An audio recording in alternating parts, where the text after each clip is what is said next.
African countries wield the potential of attaining advanced economic development if the continent reframes who leads the next economic inclusion agenda. CNBC Africa spoke to Lizz Ntonjira-Mutuma on what role will future young women leaders play in Africa's economic transformation. For me, the key highlight has been it coming to Africa, because this is the first time ever it's been hosted in Africa. And the fact that Rwanda was picked as the host country is really true reflection of the commitment of the Paul Kagame's, the president's commitment to gender equality within the country. That for me is a key highlight, and I wish other presidents would follow suit. I personally come from Nairobi, in a country where the median age is 19, and all our cabinet representatives are over 50. There is a lot of value in having perspectives from young people to co-create with them programs of inclusion, to have women in this position to co-create with policymakers, with parliamentarians, with different representatives. And I think the example that the presidency in Rwanda has set is something to emulate for a number of people. When we think about the women gender equality issues, we're still very far. I feel like we are regressing instead of progressing. And when we even put to the fore issues to do with young women, when we're thinking about SRHR, when we're thinking about issues for political inclusion, issues of leadership inclusion, we still have a long way to go. And I say this particularly because of a UN report that came in that said 9 out of 10 people are biased against women. And this has been exacerbated during the COVID period, where women were faced with 3 times the burden of taking care of the households, committing to their work, taking care of their parents and other issues that they had to do. So we still have a very long way to go. Our work primarily at Women Lift Health looks at how do we ensure gender equality in leadership in global health. We've seen there's been some progress in some industries, but the global health industry is still lagging behind. We have 70% of women in the health ecosystem, but only less than 25% in senior leadership positions.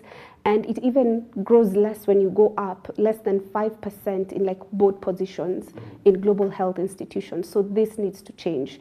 And that's the gap that we are mitigating as a health institution.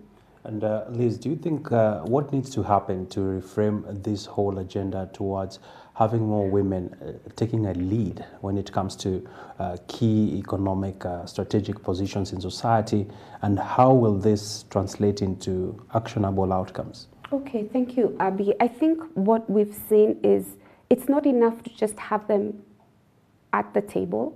It's also about ensuring how do they stay there.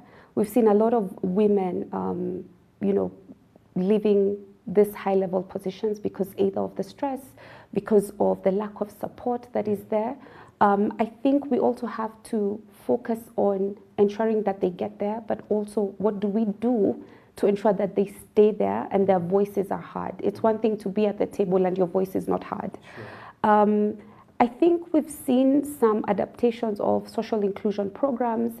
I think COVID showed us the importance of including economic programs with a social perspective, the social angle to it. Inclusive economics is still a concept that is evolving, and for me what it represents is economic frameworks that focus on optimizing human capital, ecological capital, and also putting in place social norms, shared social norms, for ensuring that there's equitable distribution of opportunities, policies that support that as well. Yeah. We still do have a long way to go. We've seen, as evidence during the COVID pandemic, a lot of the countries that were led by women reported the best results in how they were approaching and how they were responding to COVID issues. Yeah. So definitely we need men and women and the youth at these tables. Many are saying that the youth unemployment conversation is a ticking time bomb for Africa. at a time and space where we are seeing inflation is biting, jobs hard to come by, and we're also seeing the youth who are perceived to be Africa's greatest asset not being able to be engaged. What risks do we stand by not engaging the youth and giving them opportunities? Yes, Abby. The young people continue to be disenfranchised. They continue to be left out in a lot of social inclusion programs. They continue to be left out in a lot of the policy-making processes, which is really unfortunate because we can tap into this. In fact, I recall, when many young people with the credentials and the merits that they have, one of the things that you do is come up with a thesis. And I recall this one time seeing this thesis, like thousands of them just in a dumpster.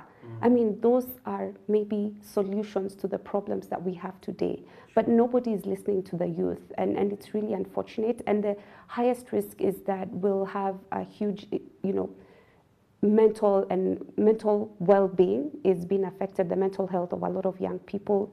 We're seeing an increase in that. We're seeing an increase in suicide.